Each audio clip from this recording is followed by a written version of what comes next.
पाकिस्तान के पूर्व विदेश मंत्री बिलावल भुट्टो ने सिंधु जल समझौते पर पूर्व में दिए अपने बयानों पर सफाई दी है। उन्होंने कहा कि रैली में उन्होंने केवल पाकिस्तान की आम जनता की भावनाओं को दोहराया था। उन्होंने कहा था कि सिंधु नदी में या तो हमारा पानी बहेगा या उनका खून बहेगा। इस बयान पर भारत की ओर से तीखी प्रतिक्रिया तक दी गई थी। बिलावल भुट्टो ने पहलगाम हमले के लिए पाकिस्तान पर लगे आरोपों को खारिज किया। उन्होंने मीडिया से बात करते हुए कहा कि पाकिस्तान को बलि का बकरा बनाया जा रहा है। उन्होंने कहा कि हमारे प्रधानमंत्री पहले ही पाकिस्तान में निष्पक्ष जांच की पेशकश कर चुके हैं। हमने दुनिया भर में कई अन्य देशों के उलट वास्तव में अपना सबक सीखा है और अतीत में लगे इन आरोपों से संदर्भ में पाकिस्तान ने भी आंतरिक सुधार किए हैं।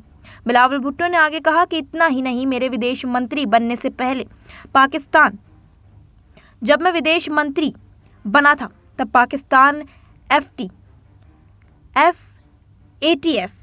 की ग्रेट लिस्ट से बाहर निकल गया था, जिसका मतलब है कि अंतर्राष्ट्रीय समुदाय भी स्वीकार करता है कि आज की तारीख में पाकिस्तान का ऐसा किसी भी समूह से कोई संबंध नहीं है। सिंधु जल समझौते पर दिए अपने बयानों पर पाकिस्तान के पूर्व विदेश मंत्री ने कहा कि मैं सीमा में हाथ में बंदूक लिए नहीं खड़ा हूं। मैं सरकार से कोई पद भी नहीं संभाल रहा हूं। भारत ने जब इस संधि का उल्लंघन किया, उसके दूसरे ही दिन मैं संधि नदी के किनारे एक राजनीतिक रैली को संबोधित कर रहा था। उन्होंने आगे कहा कि सत्ता में जो सरकार है उसने कहा कि सिंधु जल संधि से अलग होकर या होने को लागू करने का कोई भी फैसला जंग का ऐलान माना जाएगा। मुझे यकीन है कि आपको पता ही होगा कि जब में जंग होती है तो खून बहता है। हमारे पास कोई नदी नहीं है जिसे भारत में जवाब में बंद किया जाए। अगर पाकिस्तान के लोगों के खिलाफ भारत पानी को हथियार बनाता है तो इसका मतलब जंग की कार्रवाई होगी। केंद्रीय मंत्री हरदीप सिंह पुरी, जल शक्ति मंत्री और अन्य कई नेताओं ने बिलावल के बयान की कड़ी आलोचना तक की थी। केंद्रीय मंत्री CR पाटिल ने कहा कि हम ऐसी धमकियों से डरते नहीं हैं। वहीं हरदीप सिंह पुरी ने तीखी टिप्पणी करते हुए कहा कि उन्होंने पहले अपना मेंटल स्टेट करवा लेना चाहिए। ऐसा बयान उन पर शोभा नहीं देता।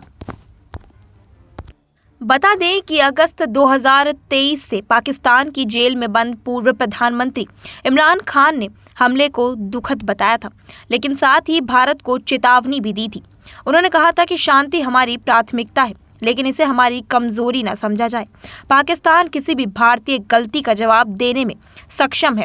2019 में मेरी सरकार ने ये साबित किया था।